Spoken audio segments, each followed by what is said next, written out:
This podcast may contain explicit language.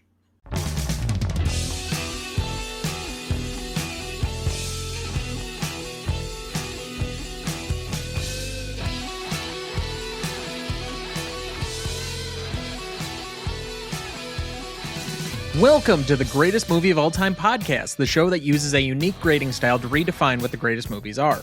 I'm Tom Duncan. And I'm Dana Duncan.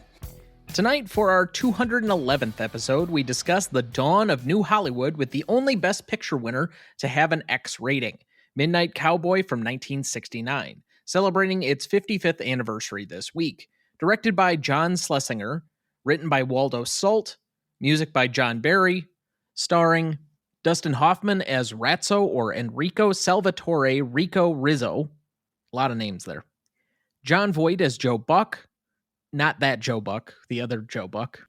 Sylvia Miles as Cass. John McGiver as Mr. O'Daniel. Brenda Vaccaro as Shirley. Bernard Hughes as Townie. Ruth White as Sally Buck. Jennifer Salt as Annie. And Bob Balaban as Young Student. Recognition for this movie? Midnight Cowboy was released on May 25th, 1969, making this its 55th anniversary this coming week. Based on the book of the same name, Midnight Cowboy was made on a rough budget of $3.2 million, but would gross almost $45 million to become the third highest grossing movie of 1969. Do you have a guess as to what the other two ahead of it were? Butch Cassidy and the Sundance Kid. Yes, that was far and away the number one film of that year. It doubled anything else, whatever anybody did that year. And Herbie the Love Bug. That is correct. And if I remember right, Butch Cassidy and the Sundance Kid was the first movie you saw in theaters, or at least that you remember? Yes. You would have been about 6 this year, It was right? a re-release. So I was about 7 or 8. Okay. Yeah, that's when they did more of those re-releases back in the day. Although they're kind of getting and coming back around now, where they're doing re-releases of older movies. So that's kind of interesting. But anyway, critics were almost overwhelmingly positive at the time, and the film would garner 7 Academy Award nominations, including Best Actor for both of its leads for Hoffman and Voight, supporting actors for Sylvia Miles, and film editing. The film would go on to win Best Picture, Director for Schlesinger, and Adapted Screenplay for Waldo Salt. 1969 was the first year after the Hays Code had officially ended and after the MPAA ratings were adopted. As such, while Midnight Cowboy was originally given an R rating, it was subsequently changed a few weeks after its release to an X rating due to its sexually distinctive content. X would be the modern equivalent of what is now NC-17, and thus Midnight Cowboy holds the distinction as being the only Best Picture winner in history with an X or NC-17 rating. The film was also subsequently recognized by the AFI on its list of the 100 greatest American films of all time in 1998, coming in at 36th, and then 43rd on its 2007 update. In 1994, Midnight Cowboy was selected for preservation by the Library of Congress. It currently holds an 89% among critics on Rotten Tomatoes, a 79 score on Metacritic, and a 4.1 out of 5 on Letterboxd. So as we start every week, Dad, what is your relationship to this film? I saw it for the first time about 2 years ago, I think. I think I watched it with you. I remember watching it very recently as well. I don't remember if it was 2 years ago, 3 years ago. It was one of the last, I want to say 15 on my list, both finishing up the AFI list as well as Best Picture winners, because it was not one that was like widely available. It's not a heavily circulated movie. It's not playing on TCM very often. So it was one that I kind of had to search out and find. And I happened to, right before I finished all of this up, I think the last film that I saw was Broadway Melody. That was my last Best Picture winner. And the last AFI winner from either of the two lists that I watched was Birth of a Nation, which, given my difficulty with silent films and the subject material of that particular movie, I dedicated myself to watching 10 minutes a day for the entire 3.5 hours of its runtime on YouTube. And so that's how I accomplished it. I just watched 10 minutes a day for, I don't remember how long it was. It was like maybe 15 or 16 days. And that's how I got through Birth of a Nation, because that was the only way I was going to do it. I had to do a similar thing when I had to do Intolerance earlier. D.W. Griffith does not sit well with me. Regardless, so what is the movie actually about? Well, it's about friendship and reliance, how you have to rely on people at times, especially when you come from very broken and difficult places. Both primary characters, Rizzo and Buck, have very troubled childhoods, and they end up relying on each other for survival. I would say it's the true cost of poverty and that there's camaraderie in circumstances. I think you had said something to me earlier today about it being somewhat of a buddy film. And while some of that is true, I think it's more an unvarnished look at what poverty does, particularly at that time in America. But I think it's aged even further as we talk about, in a modern sense, homelessness in America and its growing impact as we just have more and more unhoused people throughout the country, let alone in New York City or any of the major metropolitan areas. So I don't think this is particularly a unique film in that regard because, well, I shouldn't say that. I think it's a unique film for its subject material and the fact that it's a studio budget film. However, it's not a topic that I think is under discussed at the current time. If you talk to a lot of policy people, homelessness, it has come up a lot of times. It's all over California politics, as that's heavily a huge issue in that entire area of the country where they just can't build enough cheap housing. And it's starting to creep in around me.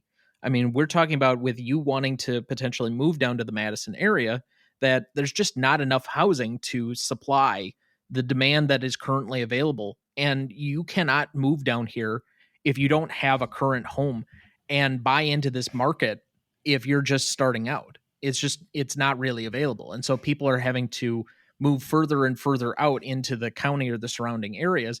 And even that's extremely difficult. So, as housing and poverty and the rest of it goes in an economy as we are right now, I think this film ages wonderfully, even if it is a very difficult film to watch. I had some problem, and I understand, and we'll talk about that more, but the homophobic language throughout does not age well to me. Well, I had it in remaining questions, but I suppose we could address it now.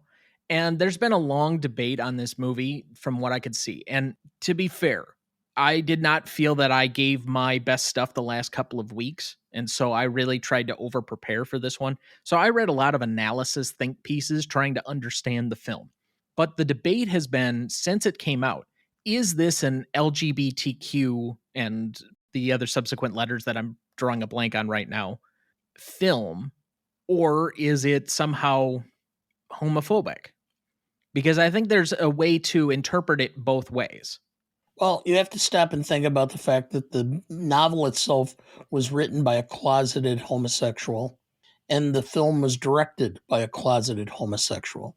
Both came from very troubled, abusive backgrounds where their uniqueness within a fairly testosterone driven childhood became a problem. And so both had feelings of loneliness and isolation that I think the films was adapted to follow. I think the book was written based on his life experience as the author, and I think the film itself by Schlesinger was directed in a way that it was semi autobiographical.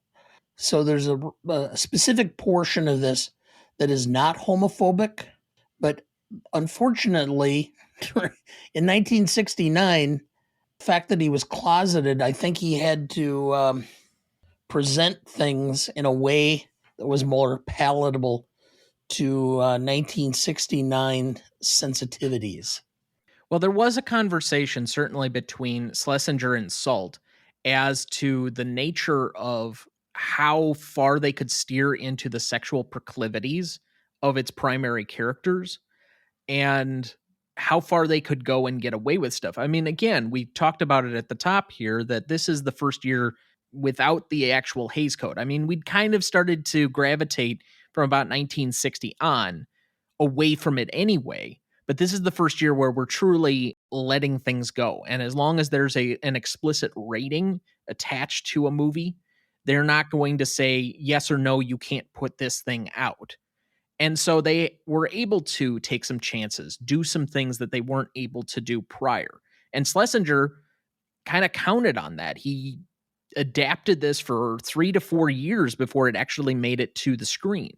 So while I guess that I understand there are some objections to some of the language used, it is sensitive to the time period in which it was made, and I think somewhat modernly yet, with people who are uncomfortable or not able to express what their identity is. And so I have less of an objection to the language used, even though it is a little bit jarring. But for me, the parts that were much more uncomfortable didn't have to do quite as much with the sexually explicit nature parts of the film, so much as the severe poverty. Sure. By the way, you mentioned the Hays Code, but the reason the Hays Code was done away with is that Jack Valenti, who had been an aide to Lyndon Johnson, had taken over in the Motion Picture Association and fought to get that removed and to come up with the coding, the G, PG, R, and X ratings. That's why the Hays Code disappeared at that time. So, which of the two primary characters do you think is a more tragic figure, Ratso or Joe? Ratso, he's got disabilities.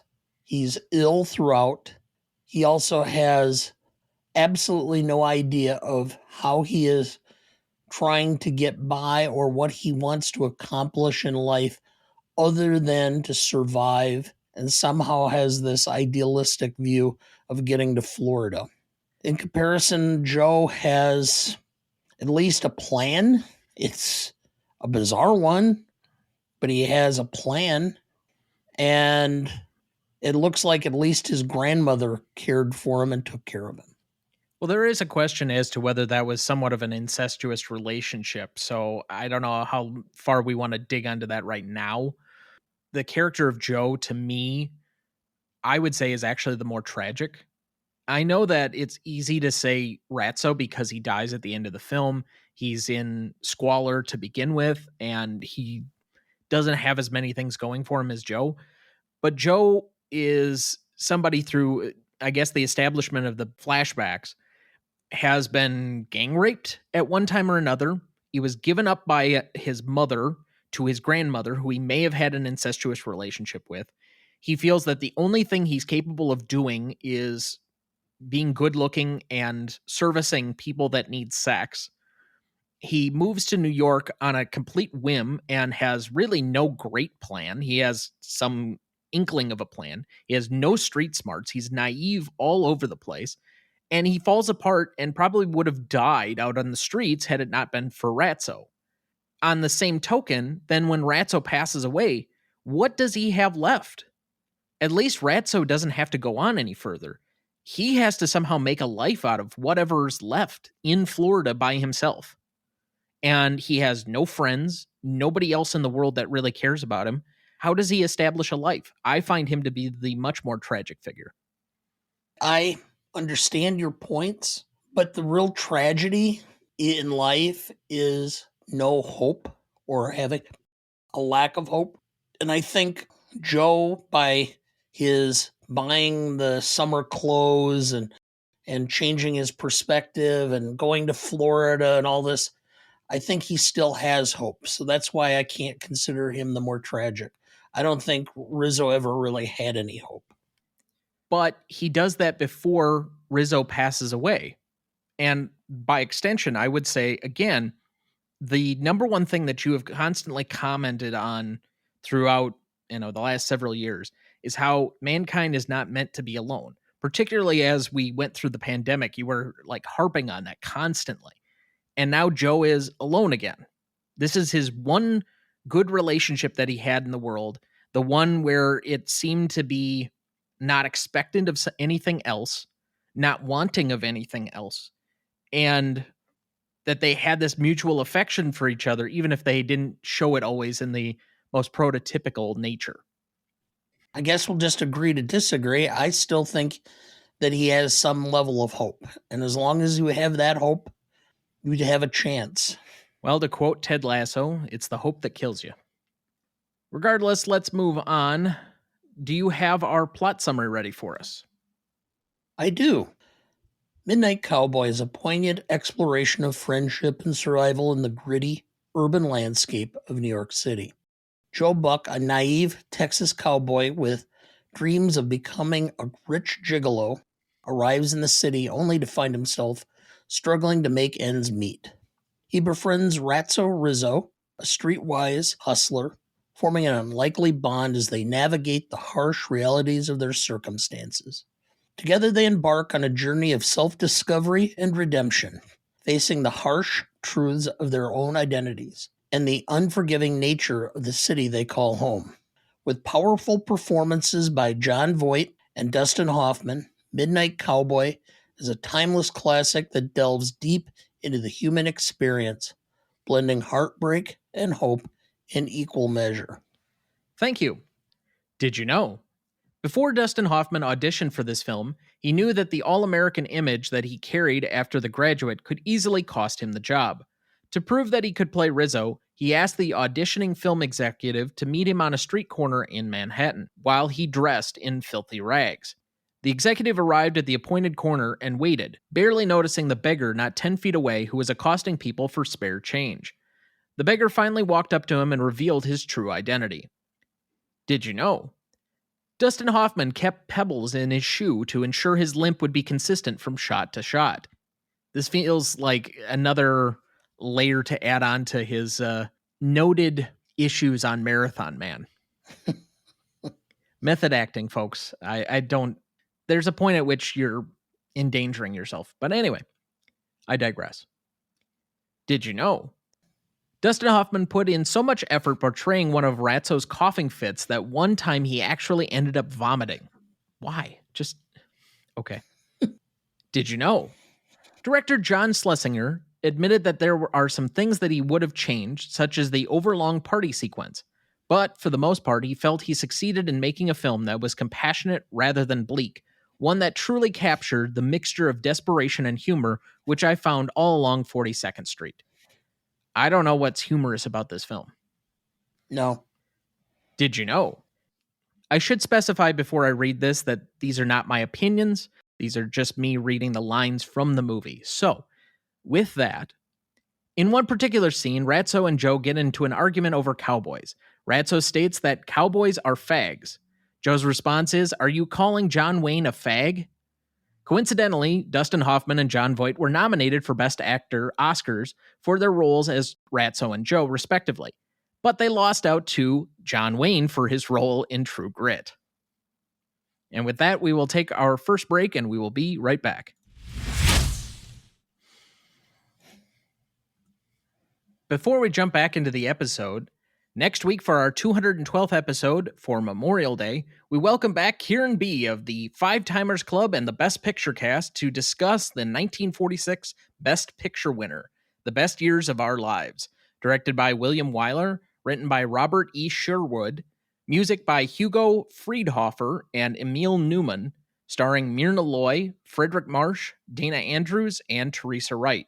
You won't want to miss that one, so watch ahead of the show by searching the Real Good app to find where it's streaming for you. That's REELGOOD. Now, here is where I would normally insert our Ask Dana Anythings, but we are out of questions.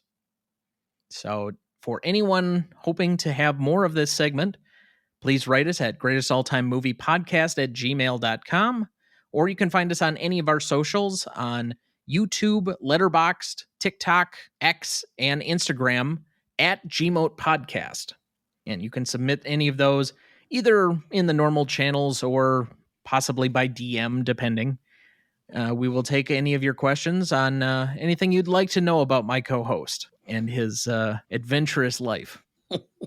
All right. With that, then let's move to best performance. Who do you have down? I have Jon Voight.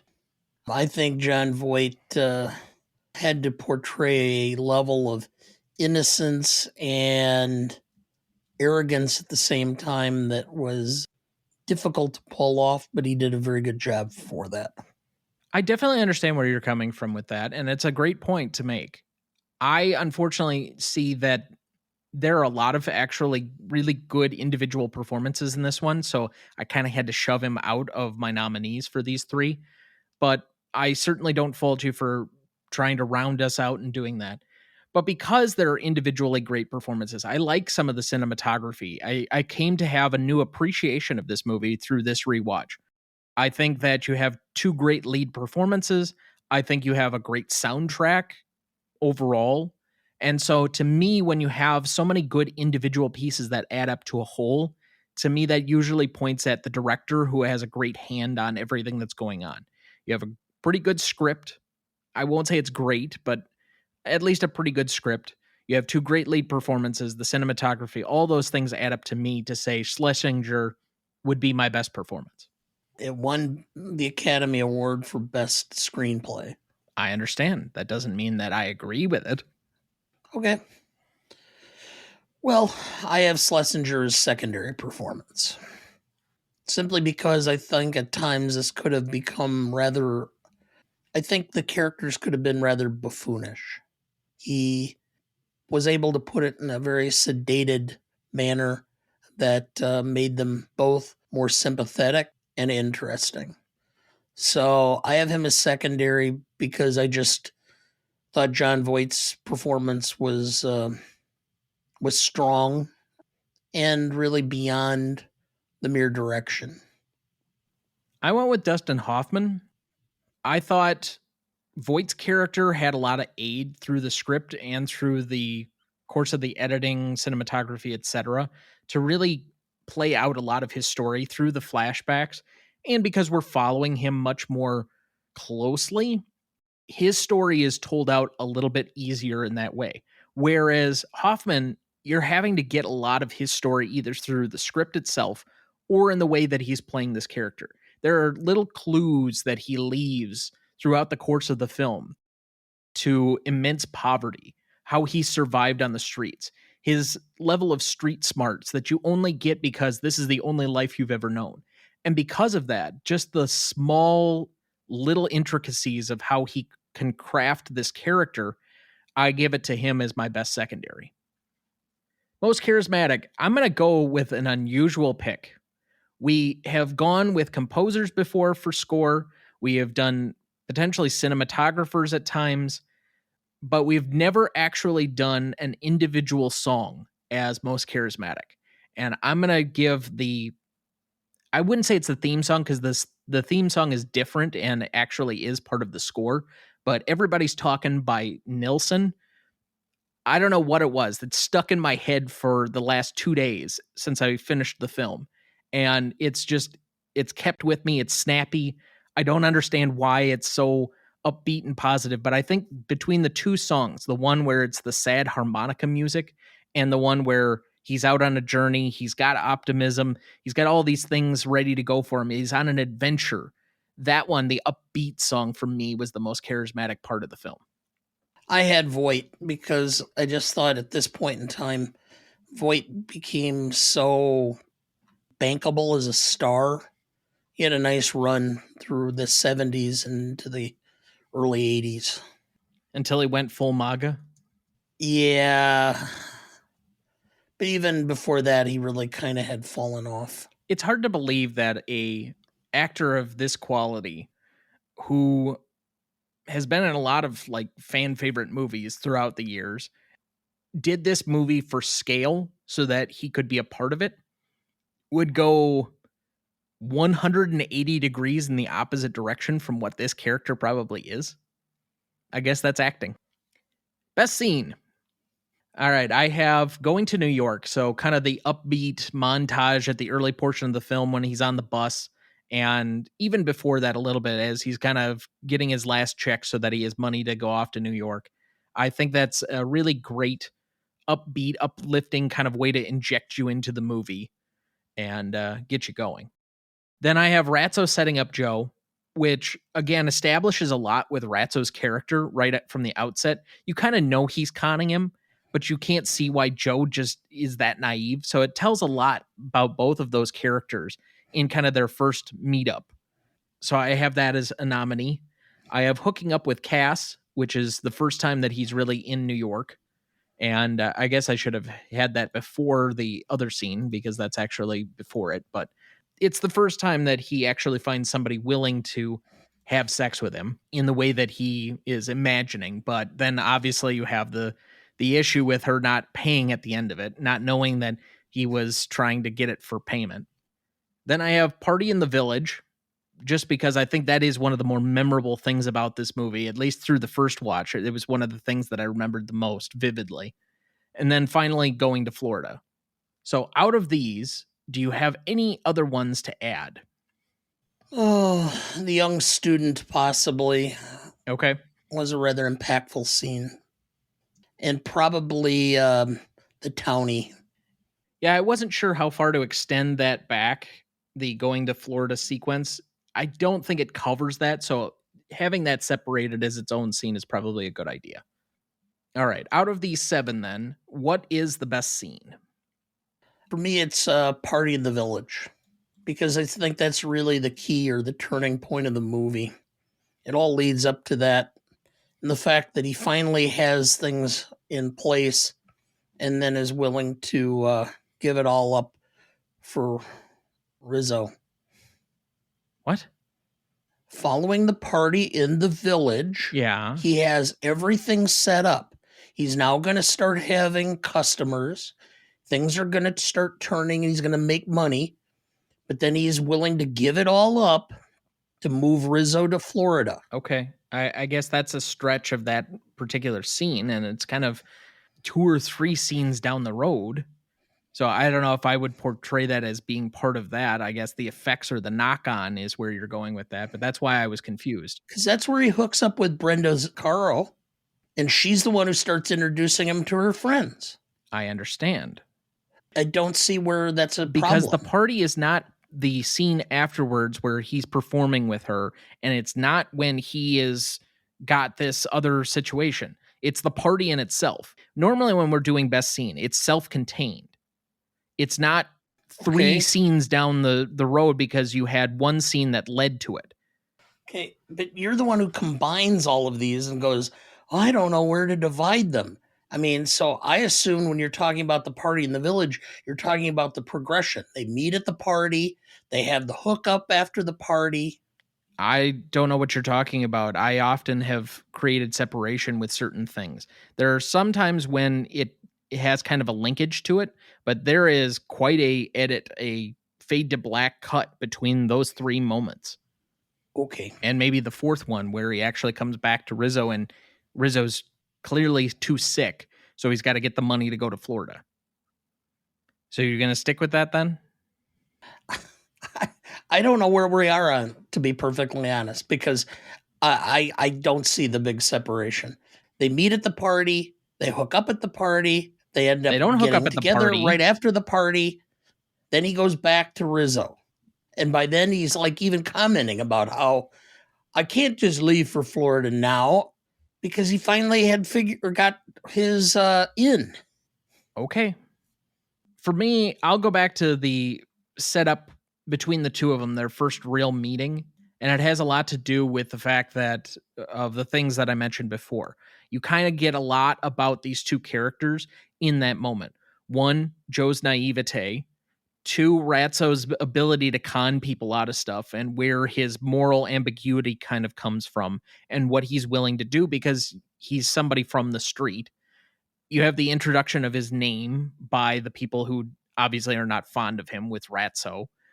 I just think there's a lot going on in that scene, both from a screenplay perspective as well as a story and character perspective that leads me to believe it's the best scene.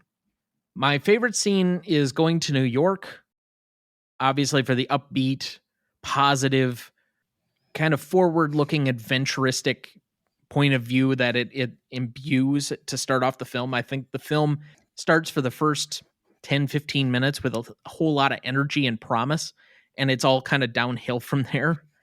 I thought about that as a favorite scene, but ultimately I went with Hook Up with Cass simply because I think the whole thing is so hilarious. I mean, two people who have completely different outlooks of what's taking place. And then on top of it, she starts bawling because he asks for money. And so he, in order to placate her, gives her what limited money he has. I mean, it just showed the ultimate in naivete by Joe. As far as most indelible for me, I have Going to Florida. The ending of the film kind of sticks with you. It was one of the few things that I really remembered about the film, other than maybe the party sequence and kind of just the general structure of the film. Coming back to it after a couple of years, part of it was also that I think I tried to forget a bunch of this movie because I guess I just didn't get it on its first viewing. Now, having kind of looked through a lot of the analysis, I understand kind of where a lot of people have this coming from. For me, though, that's always going to kind of stick out as kind of the sudden downbeat of the moment. For me, the most indelible is Ratso setting up Joe. That's the one scene I remember real well from the first time seeing it because it's just so bizarre and so out of place. It just sticks out from the rest of the film as just being over the top. All right. That takes us to our second commercial break. We'll be right back. Before we jump back into the episode, and before we get to the Stanley rubric in a minute, if you're ever curious about our master greatest movies of all time list that has every graded movie we've ever discussed on the show, there's a link in the episode description of every episode of this show, or you can go to RonnyDuncanStudios.com and find it as the top entry on the greatest movie of all time podcast show page. That has the grades we've done so far for all 193 movies we've graded, and we continue to add more each week. Make sure to check that out as we go and follow along. Also, you can follow each individual episode on our website as well. That has the notes for each individual episode with all of our scores, category nominations, and the individual factoids for each episode of the show. Just click the link in the episode description of this episode or go to RonnyDuncanStudios.com/Gmote podcast to find that. Dad, do we have anyone to remember this week? Yes. Cyril Wecht, 93, American forensic pathologist. Now, I understand why that this is not normally a movie per se person, but Dr. Wecht is one of the preeminent, or was one of the preeminent pathologists in the nation. He has been on so many documentaries, in so many movies, in so many different things that I felt he needed to be included simply because he's one of those people that if you saw him, you would say you've seen him on TV or in a movie. Well, in looking him up in the preparation for this episode, I have to admit I wouldn't have known him from Adam. But the minute that I Googled his name to get his obituary, and it comes up that he's one of the leading conspiracy theorists on the Kennedy assassination, I'm like, oh, okay, now I understand why Dana has him on the list. Well, it's not that okay, so he and Michael Baden are the two primary pathologists. Baden reviewed the evidence for the Warren Commission. Wecht reviewed the evidence for the House Committee on Assassinations. And so both have been involved in tons of stuff. There was a movie on the assassination just this summer, and Wecht appeared on it. At the time I think he did the video, he was 91. Still as sharp as Attack, even at that point in time.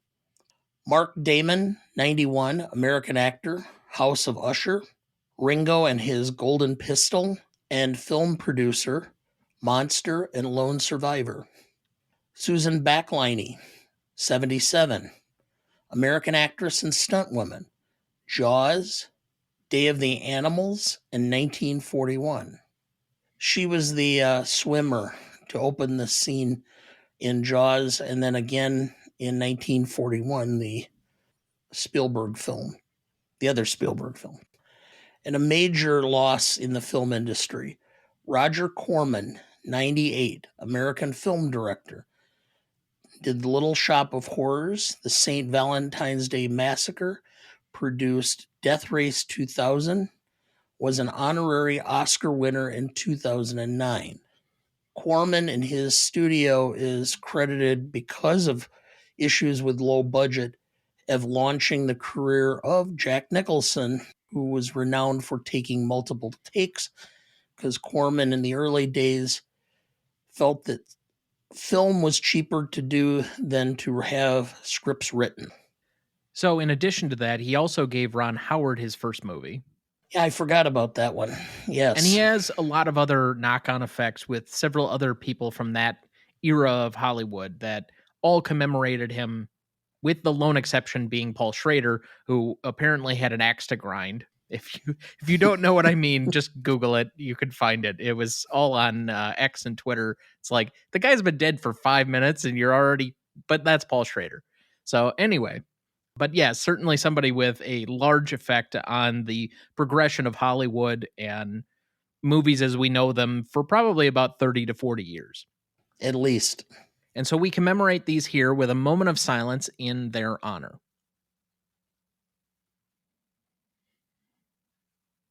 Thank you. All right, let's do the awkward transition to best funniest lines. I'll take the obvious one. I'm walking here. I'm walking here. Joe Buck, I like the way I look. Makes me feel good, it does. And women like me, goddammit. Hell, the only thing I've ever been good for is loving. Women go crazy for me. That's a really true fact.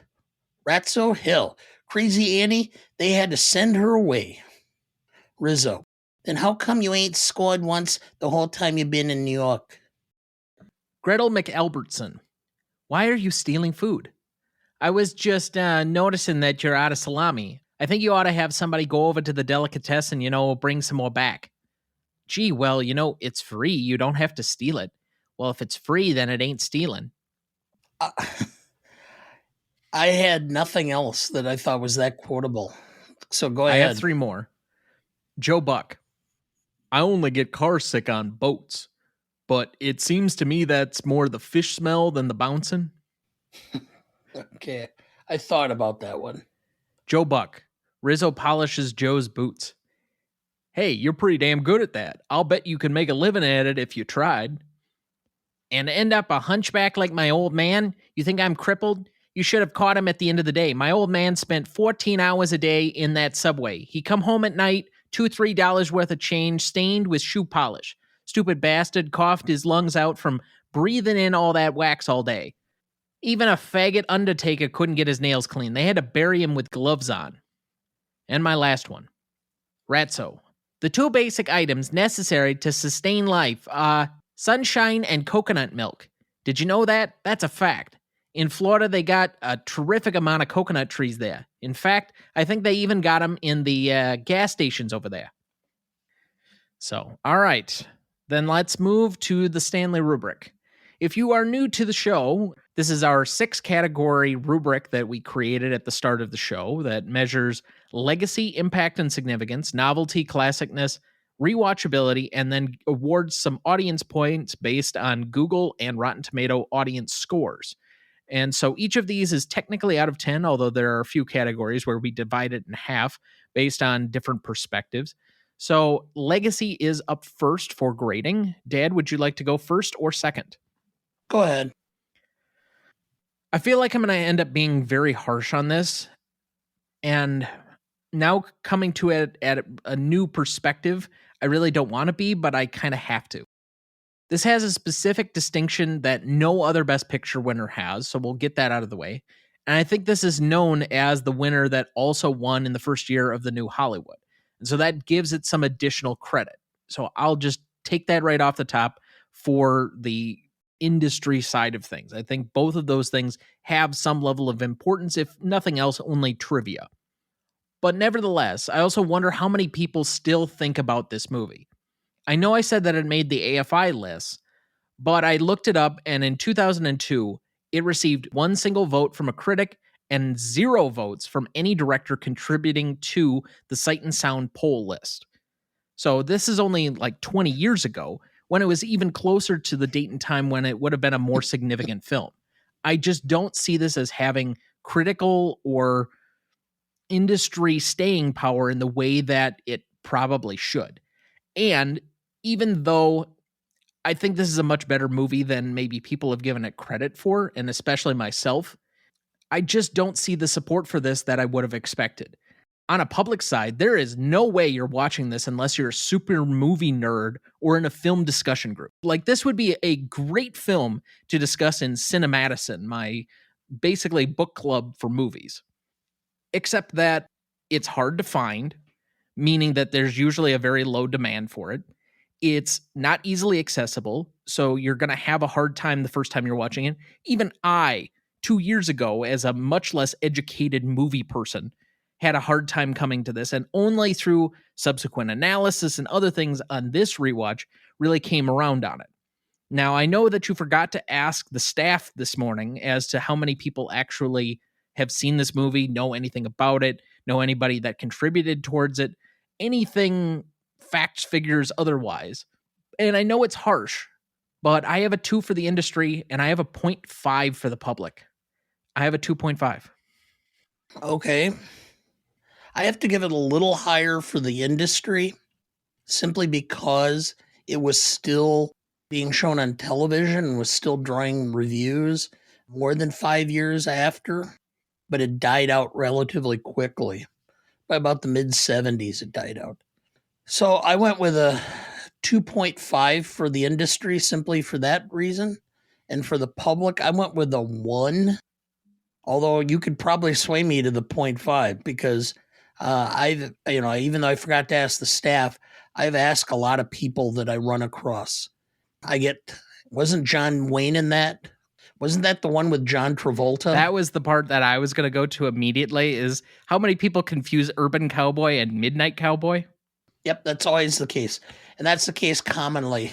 You tell people what the movie is about, and they look at you like you would want to actually watch that. I think it was so revolutionary it caught on in the time, but it's now more commonplace, and I just don't think it has the legs. So I'm at a 1. I'll stay at my 1. So for 3.5 for Legacy. So that's a 3 average between the two of us. Let's move to impact and significance. You may lead. Well, won Best Picture, Best Director, Best Adapted Screenplay.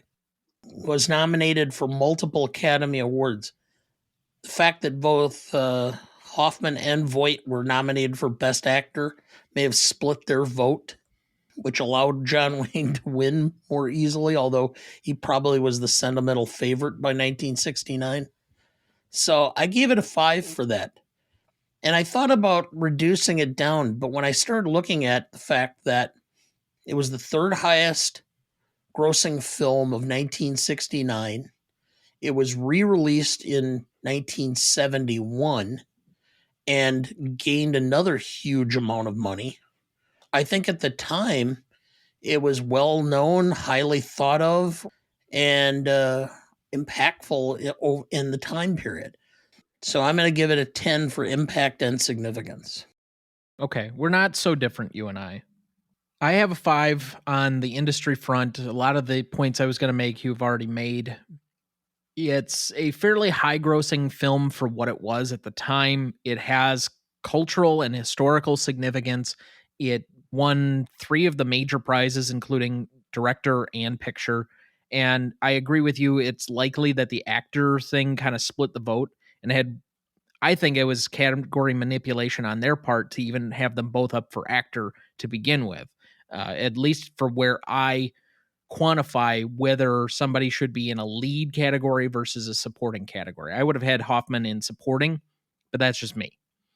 On that same front, though, for the public side, and this is where I'm kind of wavering and trying to figure out, what does box office actually mean?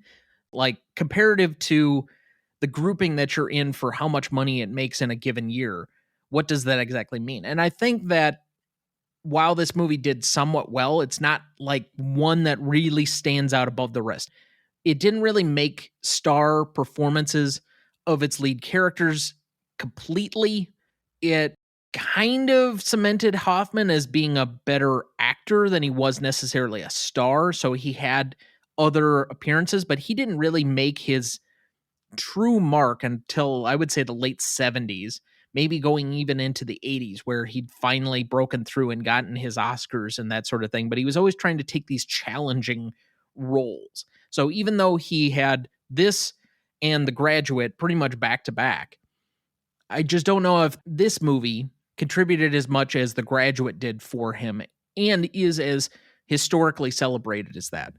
Voight, you said, kind of went on a run, but it was more for he was featured in a Best Picture winner as well as being the lead actor in this. I think being nominated for lead actor also came with some stuff, but how much does that really contribute towards a public knowledge of all of these things?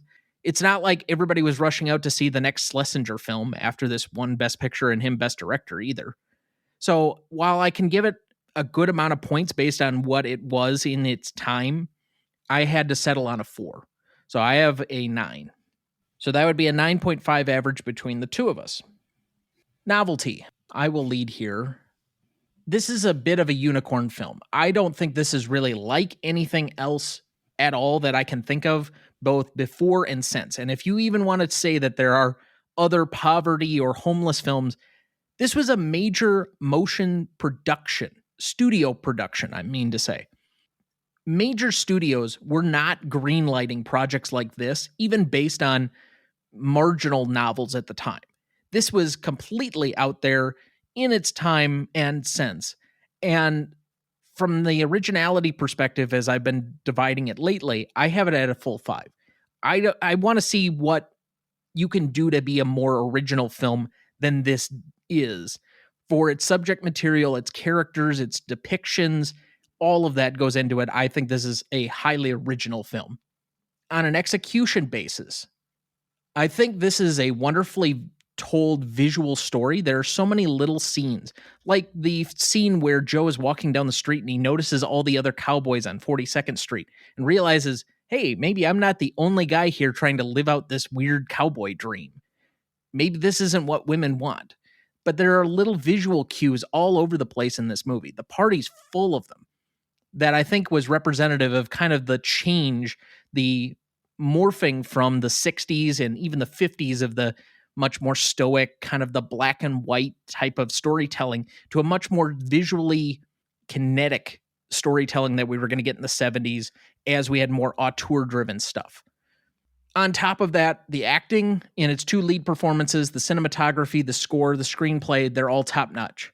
The one critique that I would have is I didn't buy a lot of the secondary acting, and that's what loses just a little bit of the pointage for me. So I'm at a 4.5 on the execution.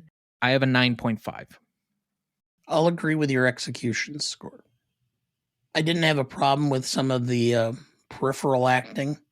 I thought some of the setup and the stories each were telling were a little deficient at times.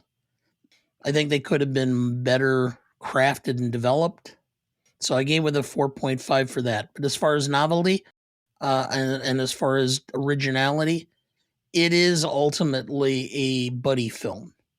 And I have to give it 1/2 point down for that because I think it's not completely unusual to see these two types or the a kind of relationship like this, a reliance buddy thing going on in film. So I had 4.4 or 5 and 4.5, so 9 overall.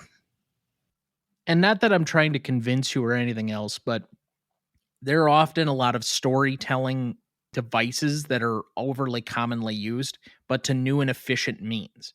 And you had sent me a TikTok video maybe a few days ago, a week ago, whatever it was, that a lot of the 70s filmmaking was a combination of things that they had seen in their past from other movies, such as Star Wars, combining World War II dogfighting for the space battles, and then samurai movies and other such concepts, World War II movie imagery to get Star Wars.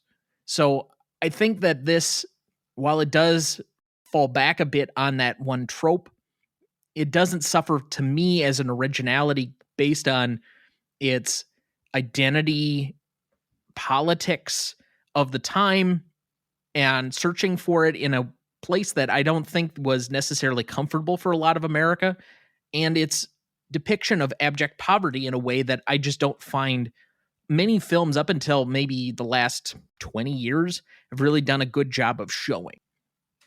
So that is a 9.25 average between the two of us. Classicness, I will let you lead as normal. We started at 7 usually. Correct. And originally I gave it points down for the homophobic nature of it. But then when I started doing the research and such that I was talking about, I had to give it points up. The problem I have with it though is that it's I don't know how to put this. I don't want to minimize it, and I've been trying to think of this. It's like in the infancy of the GT or LGBTQ. LGBTQ plus community.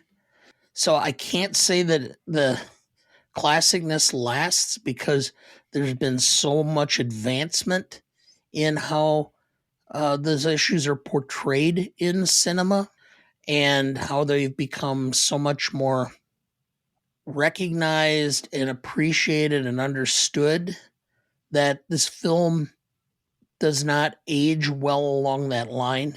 It's kind of like formula for an infant. It's at the very early stages of the process, so it does not age well compared to other more involved stories. Obviously, this is going to have an impact because, but for this, you're not going to have Brokeback Mountain. You're not going to have even some of the films where homosexuality was readily addressed by Blake Edwards with some of his comedies in the 1980s. But I still think it doesn't increase in classicness because of the early nature of this. So I went with a 7 and left it right there. So we're going to have a large discrepancy between the two of us. Now, as you mentioned at the top here, and just for the sake of any new listeners we have, normally how we determine this category is start at our baseline 7, and that gives us a lot of room on the back end to age something out if it has not aged well in our opinion. Something about it doesn't sit right. It was maybe novel at its time and place, but since has not necessarily had the same forethought. It isn't very timeless. It's kind of stuck in its moment in time.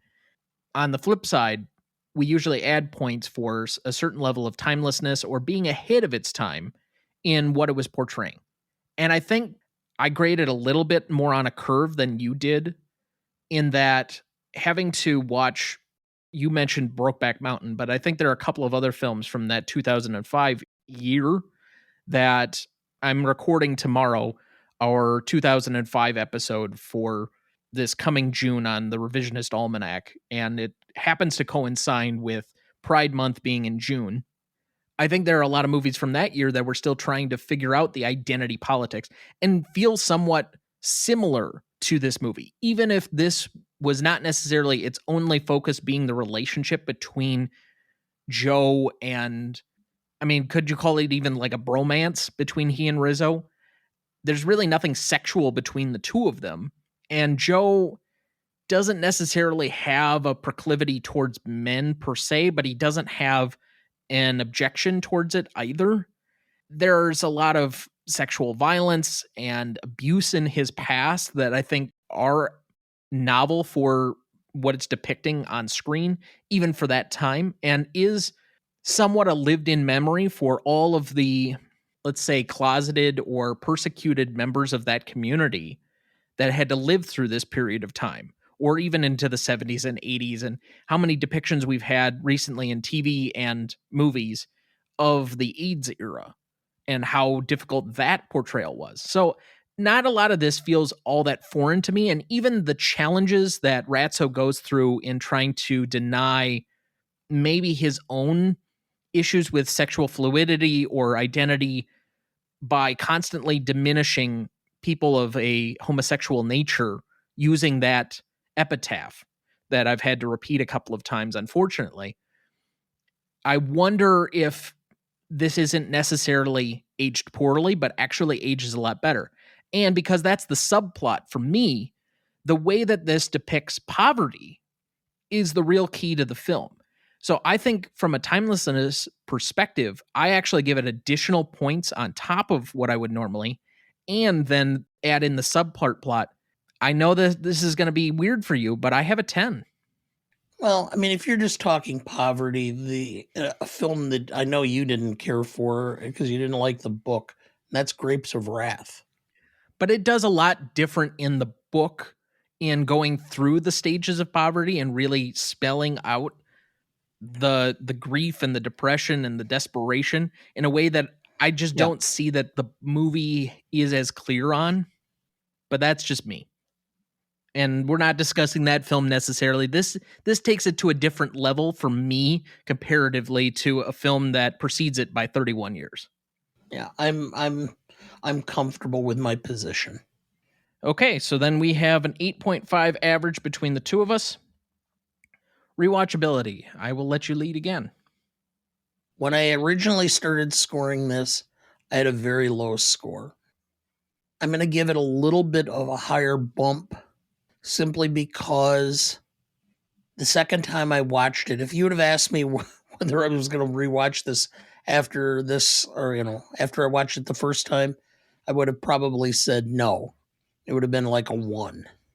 And as it was, I originally scored it at 2.5. But after I've been thinking about it and understanding some of it more, I'm going to go with a 3.5. But this is just not a film I'm going to rush out to watch. I've seen it now twice. I appreciate it, but it's just not necessarily one that I'm going to really go out of my way to watch again. So if we apply our normal Kieran test, and thank you to Kieran of the Best Picture cast for supplying this test that we have for rewatchability, and for newer audiences, this is how likely are you to put something on in the first place? And then the second half would be how likely are you to leave it on once it's on? I think the barometer for that being some of those certain cable movies like A Few Good Men and Shawshank Redemption come to mind that people will find on cable and then just leave on in perpetuity because it's just an engrossing movie. The likelihood that I'm going to put this on of my own volition has to do more with whether I'm exploring it for a discussion topic, given the circumstances that I'm in, or might be doing to aid somebody on a pod down the line type of situation, or it might come up again in a revisit for us at a certain point in time if we have a guest that's interested in doing something like this. So I'm going to kind of split the difference and say about a 2.5 because I can see myself coming back to this. It's not going to be anytime soon, but at some point in time, it will be revisited. It's not an every year occurrence. It's not an every other year occurrence. It's not even, every 5 years necessarily occurrence, but it's probably in that general vicinity as we kind of move our way through the list of Best Picture winners and other important films that I will likely come back to this. However, unless I need to finish it for one of these projects where maybe you have some fundamental disagreement with me on whether this is, an important movie or not, it's a really difficult film for me to watch. There were long stretches in this that made me feel terrible, like overly vulnerable and empathetic and sympathetic in a way that just was difficult for my own emotional weight in order to have an enjoyable experience while doing this. So my likelihood of leaving it fully on is about a 1. So I also have a 3.5, meaning the average will be a 3.5 as well. No, you didn't need help with the math? That is correct. So then for audience score, we had an 80% for our Google users, and we had an 88% for our Rotten Tomato users, giving us an 8.4. So to repeat the categories, we had a 3 for legacy, a 9.5 for impact and significance, a 9.25 for novelty, an 8.5 for classicness, a 3.5 for rewatchability, and an 8.4 score for audience score, giving us a final total of 42.15. And currently placing it on our list between Big and The Notebook at number 151. Okay. So, as usual, if you disagree with any of our scoring or have questions for us, angry comments, pitchforks and torches, any of that good stuff, you can find us at our socials at Gmote Podcast on YouTube, X, Letterbox, TikTok, and Instagram. You can also email us at greatestalltimemoviepodcast at gmail.com or find us through our website, RonnyDuncanStudios.com/Gmote Podcast. You can also send any of your Ask Dana Anything questions there as well if you would like. Let's move to remaining questions. Since we already kind of preemptively did my one question in the opening, does Joe stay in Florida? I think he does. He has nowhere else to go. I think he's spent most of his money there, and the fact that it's kind of a cheaper place, he's kind of changed his outlook. You said that he changed his clothes. I think is reminiscent of him accepting this Floridian lifestyle.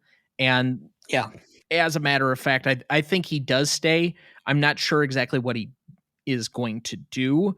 If he does follow through and get a normal job, as he kind of mentioned at the end of the movie, but that would be my most likely scenario is that he just tries to form a relationship down there because New York was not working for him. I think that's exactly the point. Any remaining questions for you? No, I didn't really have any. Okay. So then, with no Ask Dana Anything questions to follow up on, final thoughts for the week. I really don't have any. I didn't have a chance over the last week to really watch a whole lot. I did finish Masters of the Air on Apple. I know one of your criticisms of the early episodes was the lack of character development. I think the characters developed significantly over the last half of the show, and I enjoyed it a lot and would recommend if you have an opportunity to see it on Apple, go ahead. It's well worth the time. So, on that same note, because I'd caught up with most of my other shows and figured out, some space and time now that I'm done with the 2005 project, and I'm kind of dipping my toe in the water before I start in on this year of 2014 project that I'll be working on for the Revisionist Almanac on my appearance coming in, I guess it would be for August. We're taping in July, but either way, I got 57 movies on that list, which is just a gargantuan level. Regardless, I will say that I finally did catch probably about 4 additional episodes of Masters of the Air, and I think about episode 3, it starts to really have some character development.